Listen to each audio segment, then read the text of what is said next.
जय जिनेंद्र सर्वांना सुरेखा जैन किचन मध्ये आपलं स्वागत आहे। आज आपण पाहणार आहोत राजगिराचे शिरा।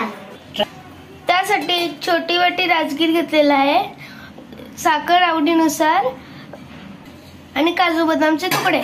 एक छोट्या कढईमध्ये 1 ग्लास पाणी गरम करायला ठेवलंय। एक छोट्या पातेल्यामध्ये 1 ग्लास पाणी गरम करायला ठेवायचंय।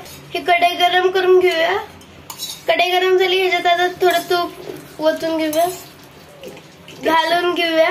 मागच्या पार्ट मध्ये आपण लाडूसाठी राजगिरेचे लाडू बघितले।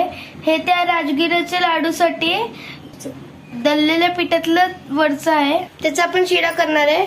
हे पातेल्यामध्ये हे कढईमध्ये ओतून घेतलेलं आहे। ह्याला 2 चमचे तूप लागलेलं आहे। ह्याला तांबूस कलर येऊपर्यंत भाजून घ्यायचंय। हे राजगिर पचायला खूप हलकं आहे। हे झालेलं आहे, ह्याच्यात उकळलेलं पाणी घालून घेऊया।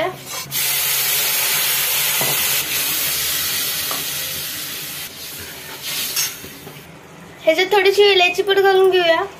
बदाम काजू कट केलेले घालून घेऊया। एक छोटी वाटी आवडीनुसार साखर घालून घेऊया। हे थोडं 10 मिनिटांसाठी झाकून ठेवायचंय। हे झालेलं आहे, आता आपण गॅस बंद करून घेऊया। हे झालं आपलं राजगिराचा शिरा तयार। या वाटीने आपण राजगिरा घेतला होता, त्या वाटीने 3 वाटी पाणी लागलेलं आहे। कमी जास्तही होऊ शकतं। मी थोडं टेस्ट करून बघतो।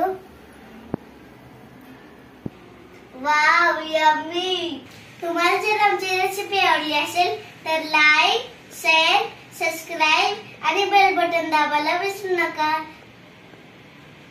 लवकरच भेटू आपल्या नवीन रेसिपी सोबत। तोपर्यंत जय जिनेंद्र आणि आमची रेसिपी पाहिल्याबद्दल